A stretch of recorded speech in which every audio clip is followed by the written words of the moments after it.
Hello everyone, here I am once again. So, as a professional, as a pharma professional who has been working for last 14 years, 15 years now, I have given a good, decent share amount of interviews in my life. Um, when I was a fresher, obviously at that time point of time, and now when I am a 14 years old professional at that point of time also. And thing about interview is that you don't know how it is gonna be panning out. And then throughout my career, obviously my giving interview style has changed, evolved. I would rather say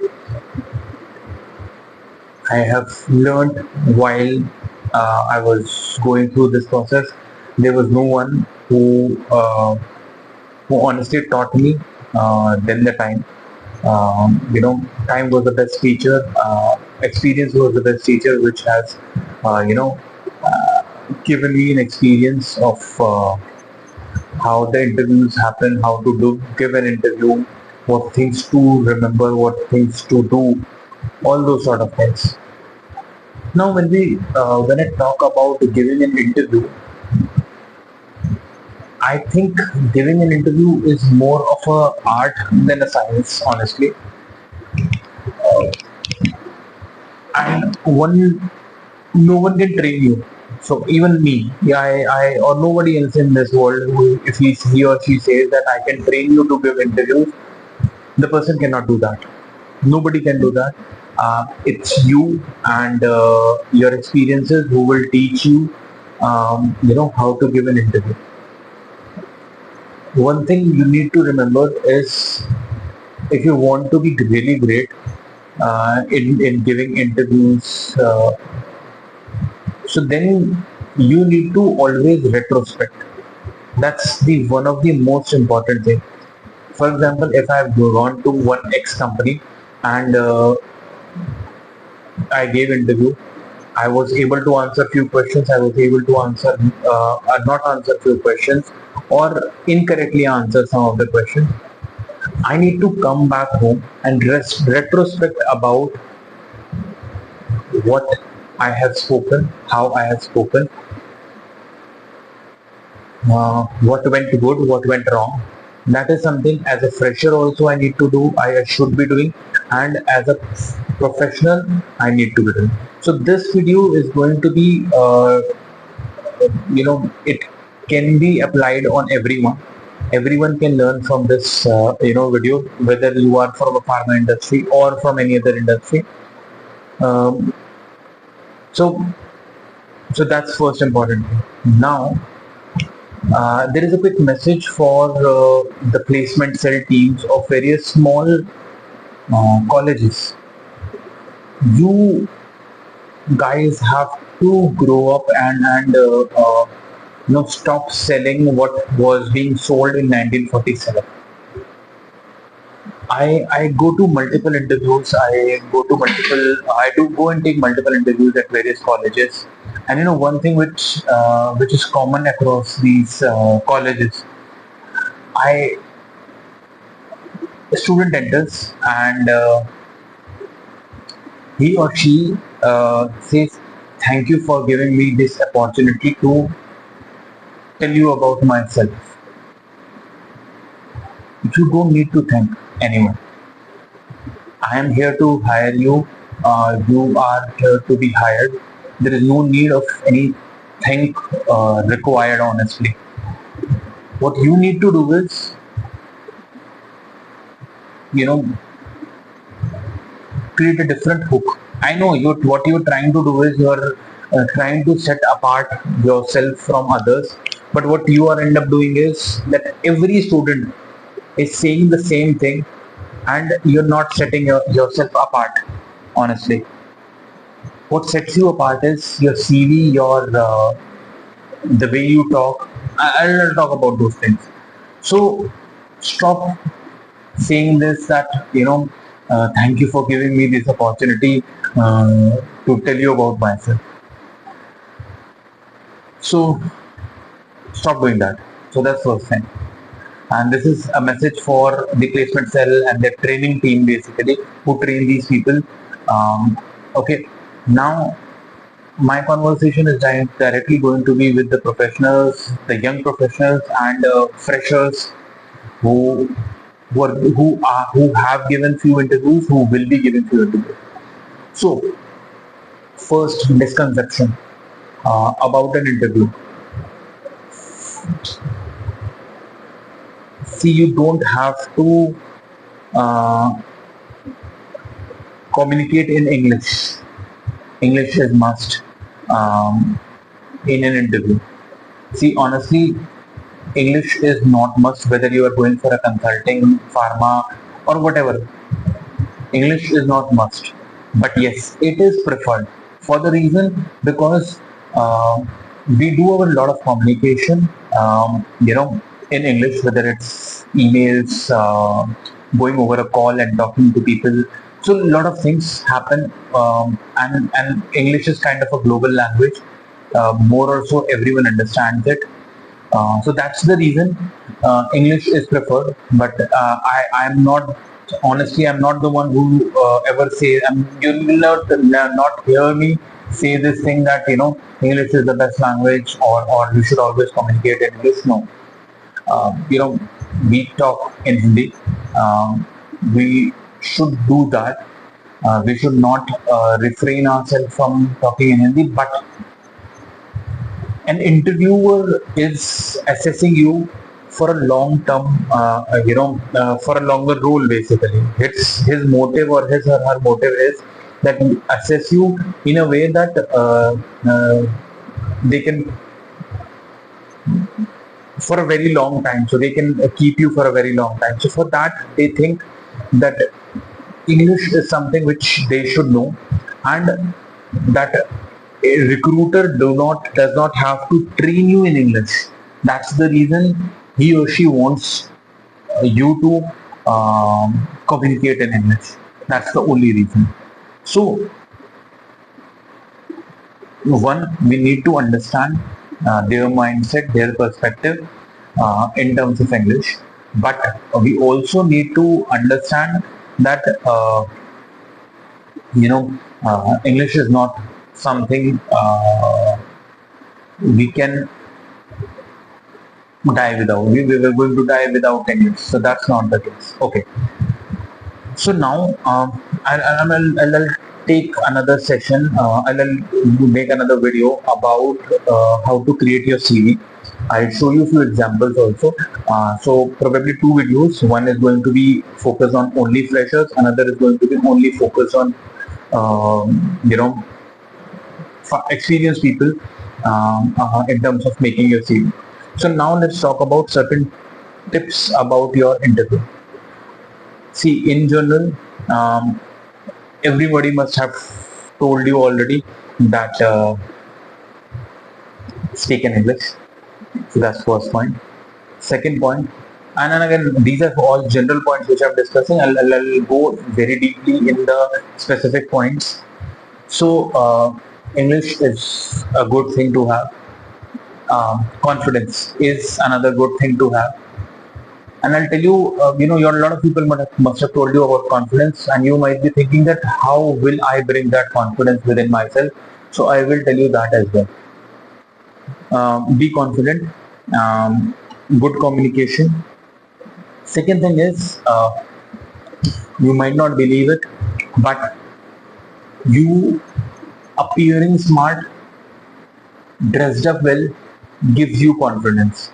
So if you are a boy or a girl, wear tidy clothes, clean clothes. I have seen lot of people, especially when I go for the fresher interviews, I've seen so many people who are not prepared for interviews. They come in shabby clothes, they come in casual clothes. Sometimes I've even seen people wearing someone else's shirts. How I know that they are wearing someone else's shirt? Either they're too loose or they're too tight. And when I asked them, they told that we live in hostel, and My shirt was not ironed and not clean, so I took my friend's shirt and wore it to the interview. No, please don't do that. It's not the case that you don't know when your interview is, and even if that is the case, your placement team has not told you, they are they have forgotten to inform you, and you just on that day of interview have gotten to know that today there is a company coming and I have to give an interview. There, that does not give you an excuse of wearing someone else's clothes. What it shows is that you're not ready. Despite of the colleges having an interview season, you are not ready or prepared for an interview basically. How come your friend who who has a shirt basically which is ironed, clean, and you're wearing his shirt? So basically he was prepared but you are not. So that's something which you should think about. Keep a shirt which is clean. You don't wear it anytime. You keep it separately. Keep a trouser, you keep it separately. You don't use it for a daily basis. During your interview season, basically in your college, and use those shirts and pants and trousers during your interview. Iron them, keep them iron and hang, basically, which is ready for whenever the interview is. That's a simple thing you can do. uh, you are not running around and running a company or something. So this is a very simple thing which you can do. So shabby clothes, no. Clean clothes, yes. Your own clothes, yes. Clean shaven, yes, very yes. A lot of people think that you know today nowadays having a beard is okay. See, it might be okay for an interviewer to have a small amount of beard or a stubble or something like that. But for you as a professional, go, you as a fresher, go clean shaved, properly well dressed. You should look like a person who is ready for the job, basically. That should be your case. Okay, so shaven, you might have heard a phrase, dress for the job. So that's exactly what I wanted to tell you. So dress for the job basically. So you are going for a professional job, a white collar job, then dress for it, dress yourself for it basically. Now,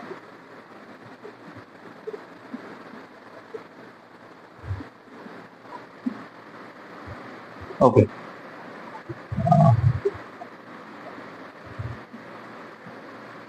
now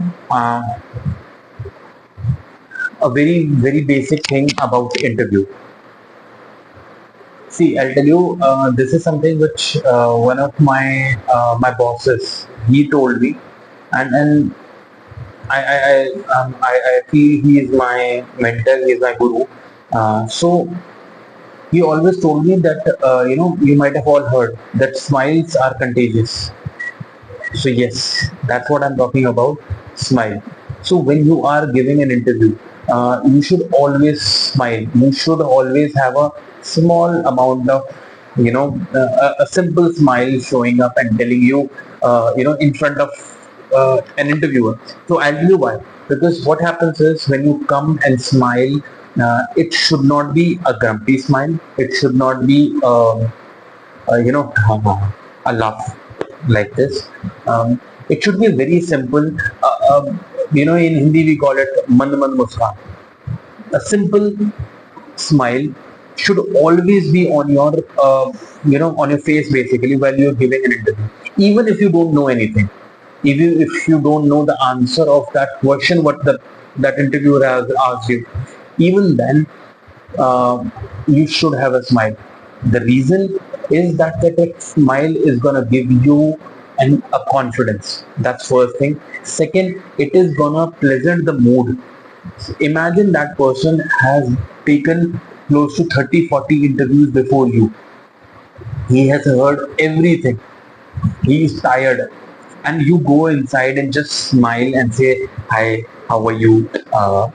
As simple as that. And while you are talking to that person, you smile. It is gonna give you a boost of confidence. A vaccine. It is going to be like a vaccine, a booster vaccine of confidence, and it will lighten the mood of that person also. That is for sure. See, I'll tell you one instance, and I have told this instance to n number of people. There was this boy. I'll not take the name. There was this boy who came for an interview in our office, and out of 6 or 7 questions, he hardly answered 2 or 3 questions. But throughout the interview, he was smiling. He kept on smiling. He wasn't laughing, you know, and he kept on smiling um, very politely. He was a humble boy, uh, and despite of the fact that he knew only 50% of what we asked, we hired. The reason that boy was confident, the boy had a simple smile on his face, which should give him a confidence, which lightened our mood as well. We, apart from talking to him technically, we spoke to him non-technical things as well, and he answered us everything, and me and Aditya basically he answered everything to me and Aditya, and we hired him. It's that simple, honestly. And another case, so this is a simple smile. Then another case of what not to do in terms of smiling. Again, I went for an interview, to take an interview basically, and it was in a college, and there was this girl. Again,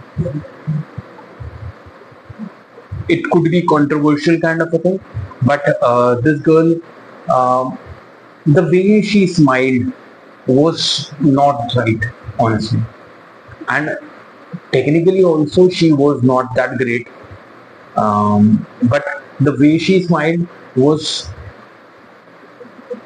uh, you know was very wrong, honestly. So I end up not hiring her. So again, you already know what I'm talking about. Obviously this I cannot show you or tell you, um, but yes, this is something what you should be doing. While you're giving an interview, sit straight, back straight. While you're giving an interview, the reason it gives you a confidence, it gives you a boost. You are alert, basically. You are not. It shows you that you are not sleepy. Okay, so that's for that. Um, okay.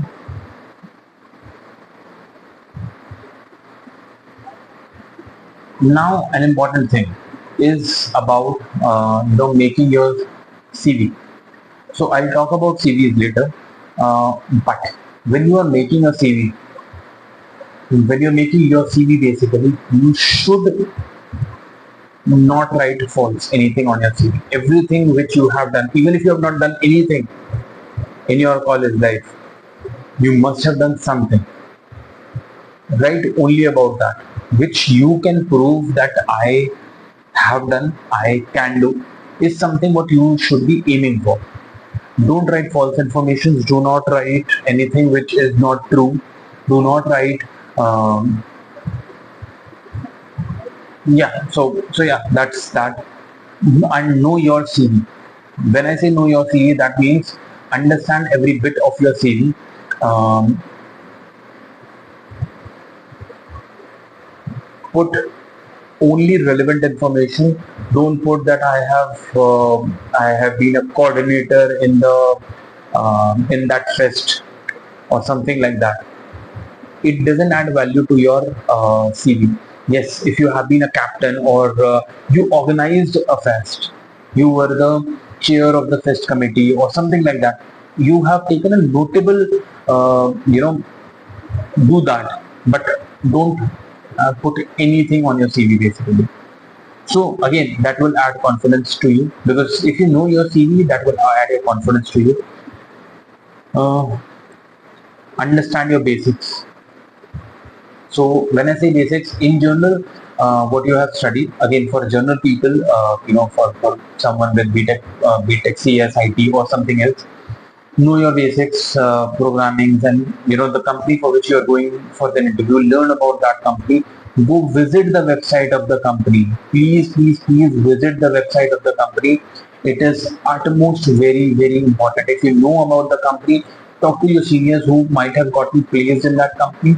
If it is the first time the company is coming to your college, then uh, I don't know, maybe connect with people on LinkedIn of that company, talk to them, ask them questions that, how is the company, what do they do, and obviously everything is available on Google. I have already told you how to do research about the company, talk about the, read about the company, and then make your mindset, because this is one question that the one question you're going to be you are going to be asked, that what do you understand about this company, what do you know about this company, what do we do, all these sort of questions are going to be asked for sure. Now, so your website and company is clear. Now, how to give a good introduction? See, your basic introduction. Uh, Tell me something about yourself. It's a very cliche but a very basic question. Everyone wants to. The reason it is a cliche, because I don't know you. If I'm interviewing you, I don't know you. So I need to know from where should I start. I cannot literally start and ask you that what is quantum physics or what is what. No. I need to know you. I need to build up a rapport with you. So that's even my task, and that's even your task. So build up a rapport with me. So for building up that rapport, this question needs to be answered very well. Prepare this answer, prepare multiple versions of this answer basically. And why I said this, because if you mug up or rectify this answer basically, you'll end up saying something like this, that thank you for giving me this opportunity to tell you about myself. My name is Himanshu Sehgal, and this and this and this. My hobbies are this, and I have done my BTech in biotechnology from Uttar Pradesh Technical University, and so on and so forth. No, purely no. Firstly, me speaking all this is, I'm fluent. I have been doing this for a while, so I'm better. But you are not that better. So create different versions of your story, or about your introduction. So it should start something like, thank you. So to explain myself, or to tell you about myself, my name is Himanshu Sehgal. I have done my BTech in biotechnology from Uttar Pradesh Technical University. I have done my master's in biological sciences from University of Leeds. Apart from that, I have done my diploma course in competitive strategy and war gaming from London School of Economics. So these are my academics. And now talking about my experiences. So now here, if you are an experienced professional, then um, talk about your experience. So the chronological order should be you introducing yourself, Himanshu, and then talk about your experiences. So first, I will talk about. Experienced professionals should talk about first their experiences. One should always go in a chronological order from the recent to the old. It should always be the case, from recent to old. So when even I'm introducing, my company, my present company is Octavus. I am the co-founder of the company. The company does this. Um, I have also co-founded PharmaShots. PharmaShots is a pharma media management company. We're based out of Noida, this and that. And before this, I was working with PricewaterhouseCoopers, PwC, for the US team, for the US intelligence team, for the health industry. I have done XYZ projects. Then before PwC, I was part of Novartis. I'm on Novartis Global Competitive Intelligence team. So was part of this domain, that domain. I've done this project, that project, and so on and so forth. This is about my experience. Now, about my academics. So when I talk about my academics, again, my academics should start for academics. There could be two ways to do it.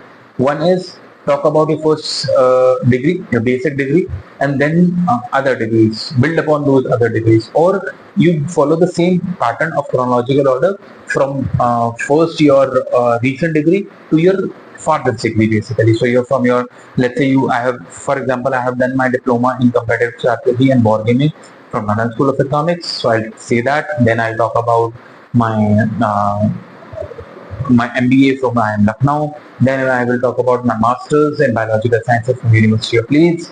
And then I'll talk about my BTech Biotechnology from Abdul Kalam Technical University. So that's how, in the chronological order, you should speak. Now, you have spoken about this.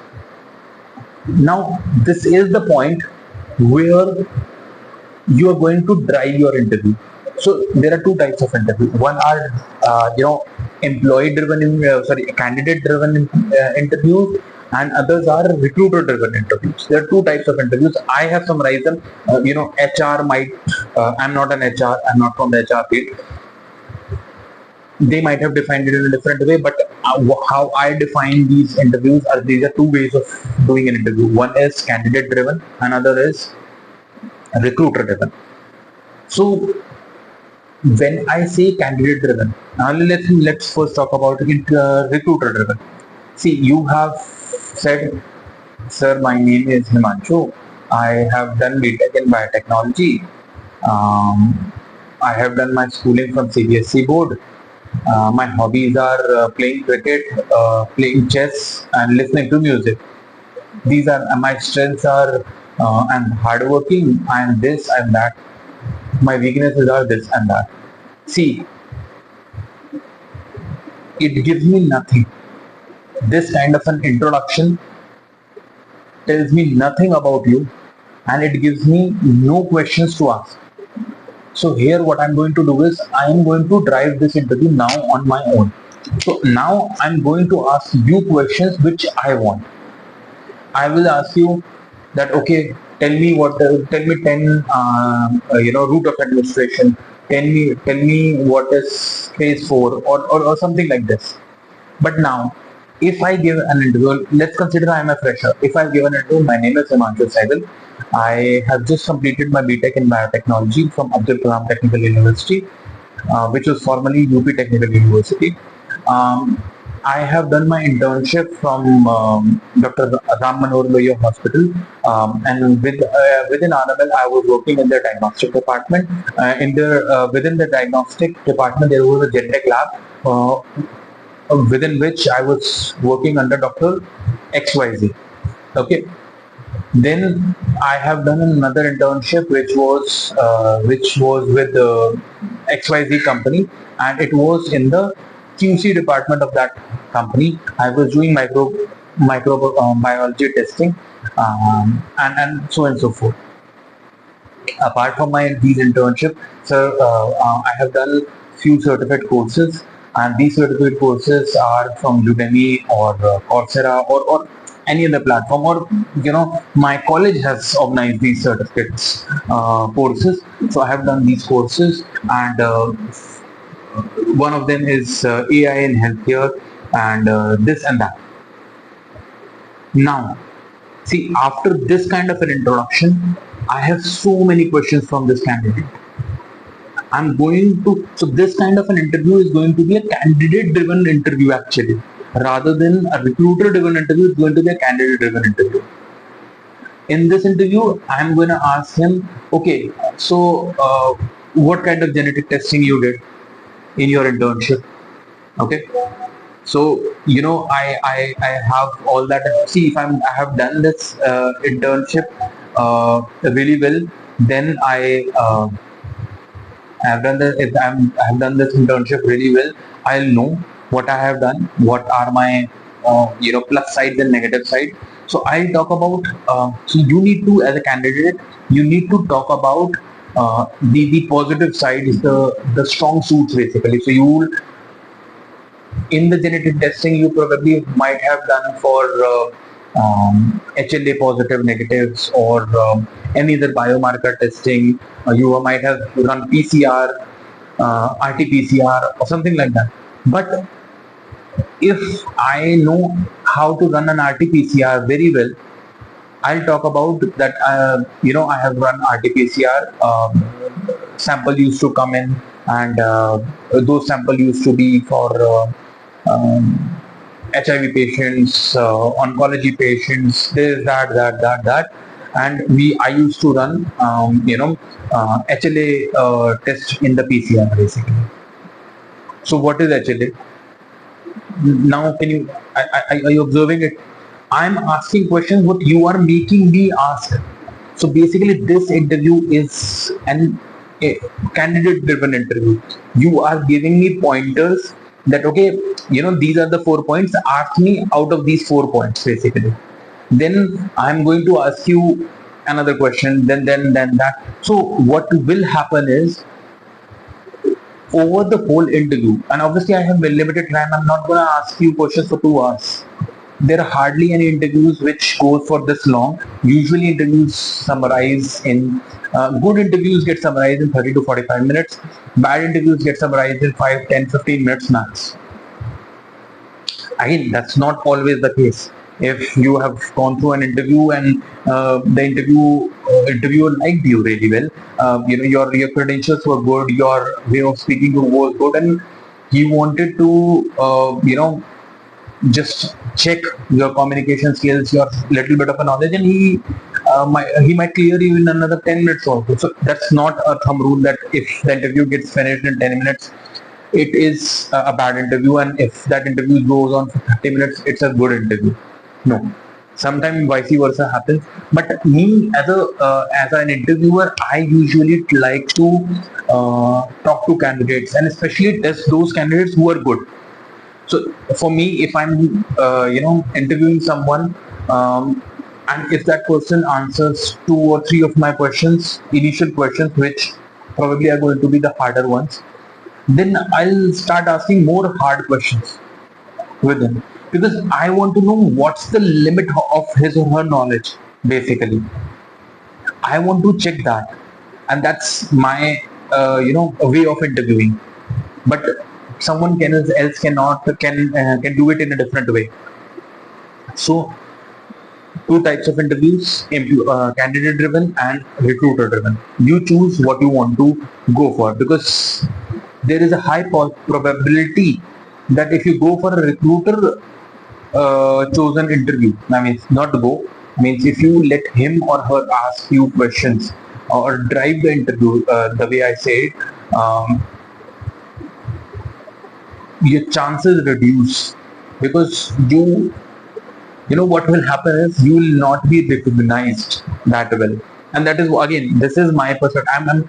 Everything which I'm telling you is from my perspective as an interviewer.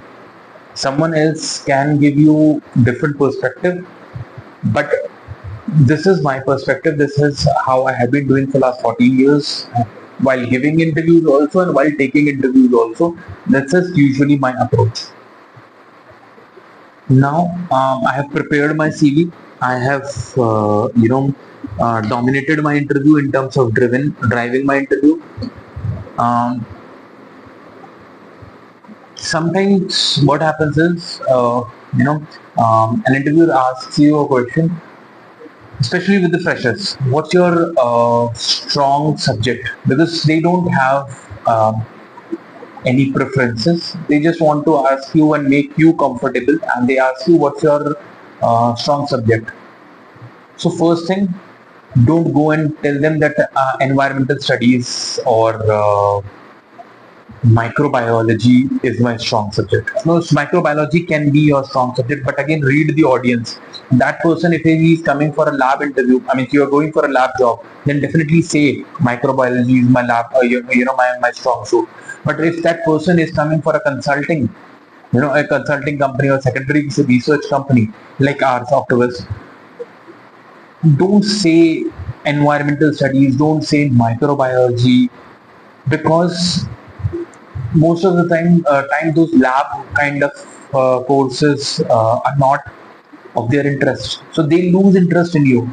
Say, so I like clinical trials. If you're B Pharma, pharmacology, pharmaco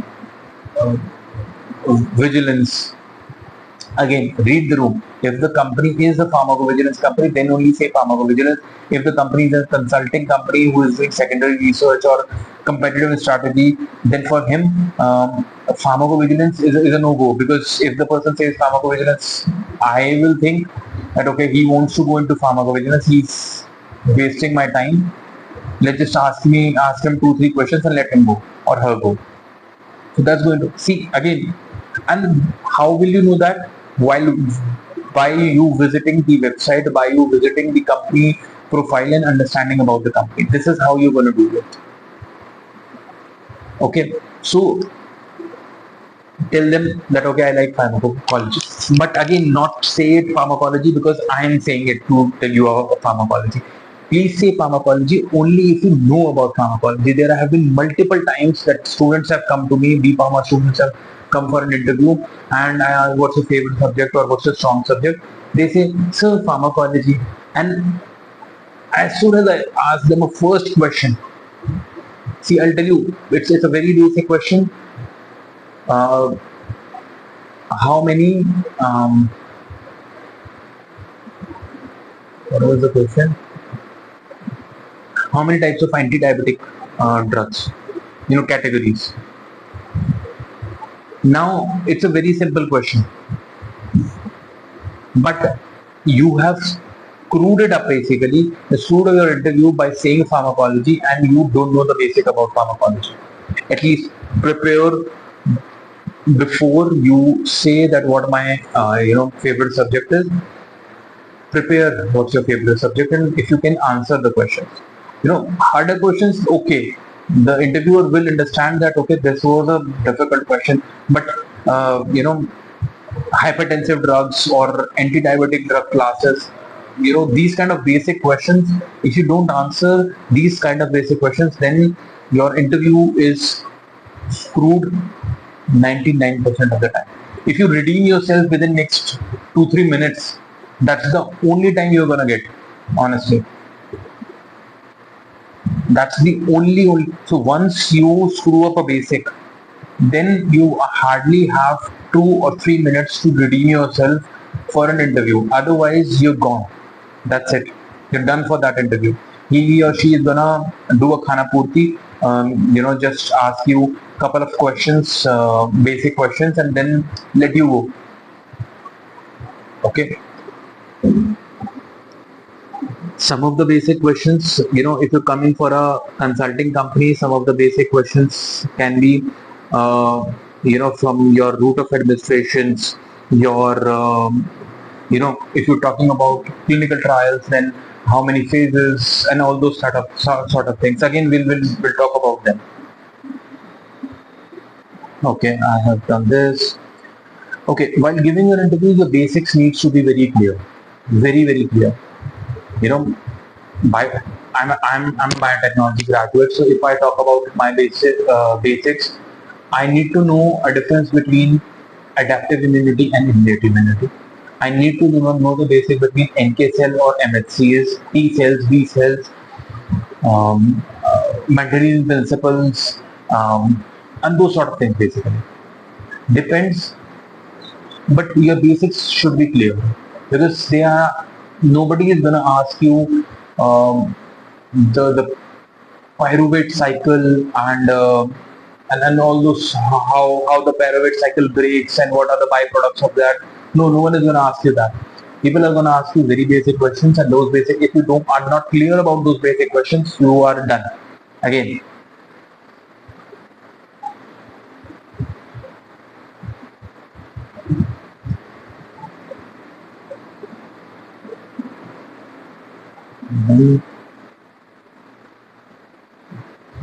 very important thing. So, if I ask, I told you what to do right, but if something goes wrong, then what? Then your calmness, your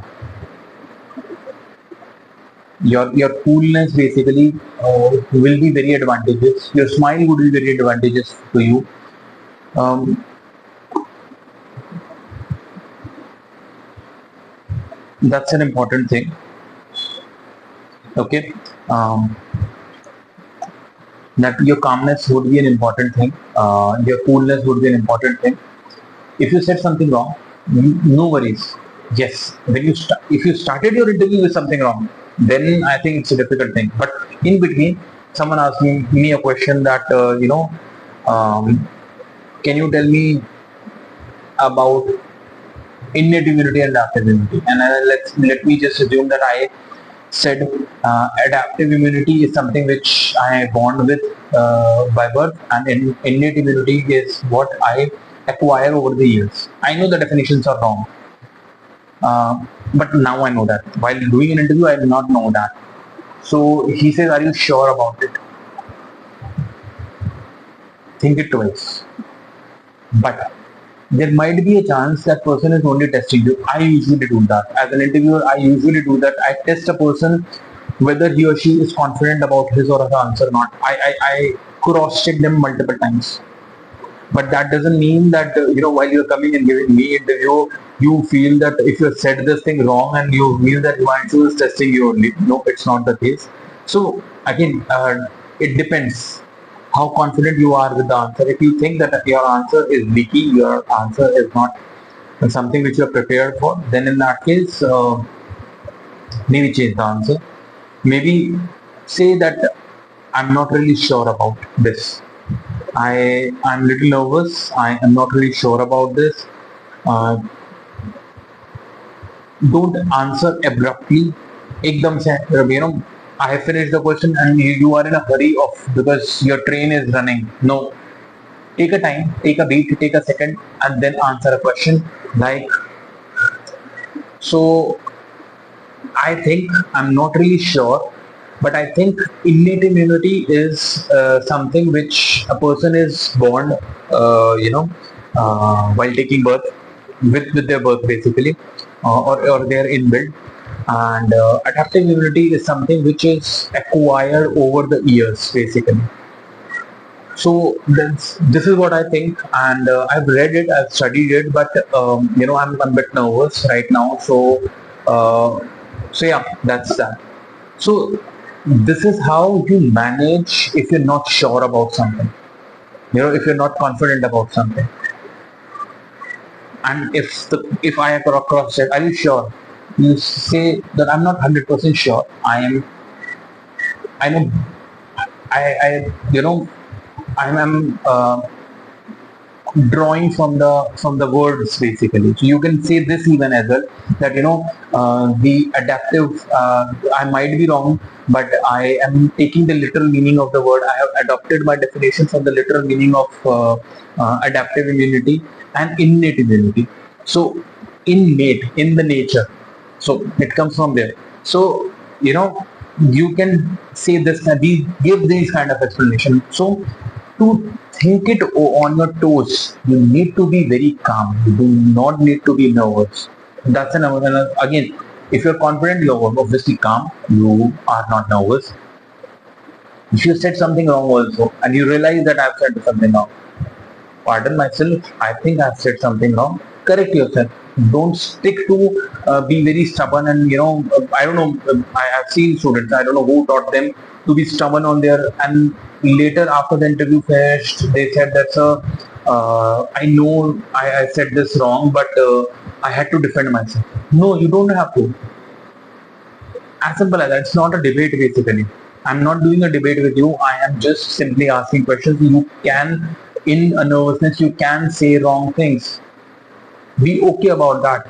Correct yourself. If you know it's something wrong which I've said, correct yourself.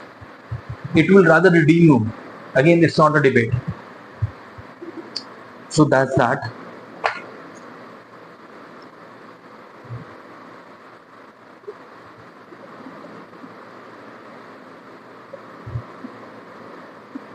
Some few things which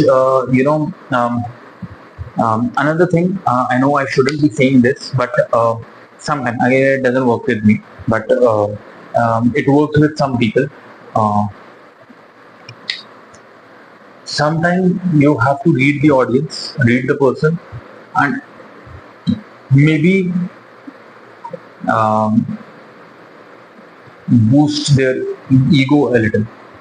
Again, this can come out as a bit controversial kind of a statement, but uh, but yeah, this is also one tactic that again, it should not go into the wrong direction. The way I told you about that smile, basically, so it should not go into the wrong direction. But maybe you can uh, boost a person's ego. And I wouldn't use the word boost. It's just that you praise that person basically sometimes. So you got to know that X is the person who has came for an interview. You go and check out his LinkedIn profile. You go and check out his what kind of work he has done, and so on and so forth. And when you enter the room, when you ask questions, so you know, and if you have suddenly said something wrong, and that person, let's say I am that person, and you say that adaptive immunity is by birth and innate immunity is by what we adapt, let's just say that, and I say that no, you're wrong, this is not the case. Adaptive is when you adapt, you adapt over the year, and innate is by birth basically. So what you can do is, thank you, sir, for telling me. And you know, one, I'm nervous, and two, I'm a little bit intimidated by your experience, and obviously I want to learn from you. And so yeah, that's that. And I got nervous, and I might have mixed it up. See, what you have done is you have boosted a little bit of an ego of the person. You said that I visited. So this person will, think it, okay, this person, this candidate has taken time to visit my profile, view my profile, and research about him. So that's a strong thing. I'll tell you one another very quick story. Uh, I'll not take the name of the organization, the institute, but it's one of the premier HR, management institute, and they have pharmaceutical management and all. So uh, we October last year we were going for the campus interview of this college, and one girl. Uh, so they floated around their notification basically that Octopus is coming for the campus, and this girl on LinkedIn reached out to me. And again, you might think that it was an ego boost. It was not an ego boost, honestly. I like the approach basically. So this girl reached out to me on LinkedIn. She can send me a connection request. I connected with her, and then she writes me a message that, "Hi Himanshu sir, this is XYZ from this university, and I got to know that your company is coming for a campus interview." Till the time she did not know that I am coming for that interview. I'm coming to take that interview basically. So she writes to me that, "Can you help me with certain tips that how should I prepare for this interview?" To be very honest, I was highly impressed with the girl. The reason, she went across and made an effort to reach out, and she probably, not just me, she might have reached out to other employees of Octopus as well, and try to learn what kind of work we do. This is called primary research basically. This is what we call primary research, talking to the sources. So she tried to talk to the sources. I very politely told her that it would be biased that I give you tips because I am the one who is coming for interview. Her reply was, "Oh, I'm sorry." Again, what I and then after that I asked a couple of my colleagues in Octopus, and they said that yes, this girl reached out to us as well, and I was highly impressed that okay, she is taking an extra effort in knowing about my company. That's first thing. Knowing about, she is very interested, I'm not saying bombard your, upcoming interview employees or whatever, interviewers basically, with a lot of questions and everything, but at least go and research about them. That is what. So researching, learning is the key. Um, uh, Preparing about your basics is the key. Being confident is very important. Uh, your looks, your attire is very important.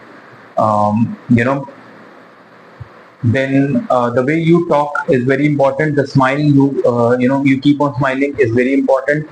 So basically, you're lightening the mood. And basics I've told this. Yes, one very basic important thing. Whosoever you are, whichever religion you are from, always and always, uh, you know, pray to God before going for an interview. Go in front of God, fold your hands, say that, you know, I'm nobody to drive this interview. Just manage this interview for me, and that's it. Again, and I'm telling you this thing very frankly. It works. It works really well. It gives you confidence. It gives you an energy from within to drive your interview. And I have told this to some of my interns, my ex-employees also, and at least I've learned from them that they follow these steps and these things, and their interviews went really well. They were very happy. Interviewers were very happy. Recruiters were very happy with them. So yeah, this is how you should give interview. Um, Another tip about giving an interview, and last tip, and I'll probably talk about this sometime in the near future, is telling stories. Okay, so we all love stories. We Whether it's Panchatantra or now, we all love stories. So always and always try to tell a story while you are interviewing. Prepare stories while you're giving interviews. So I'll tell you about this in the later sometime, maybe after two, three more videos. I'll talk about this. But yes, storytelling is again an art, and one should master it to do interviews basically. So okay, I hope you liked it. Um, I'll, uh, I'll ask you all to share this video with your juniors, your seniors. If you are from a placement team, share with your students basically, among your students who are preparing or in final years or third years, preparing for the interviews. Share with them so that they are prepared for it, prepared for interviews basically. If you are experienced professional, storytelling, I will talk about storytelling in for interviews in later some of my videos, in one of my video after some videos. So that will help you, and I hope this one was helpful and maybe added more value to your learning. And I'll see you soon with more other videos. I'll come up with a video of how to prepare your CVs. One session will be for freshers. One video will be for professionals. And so yeah, thank you. Have a nice day. Have a good one. Take care. Bye bye.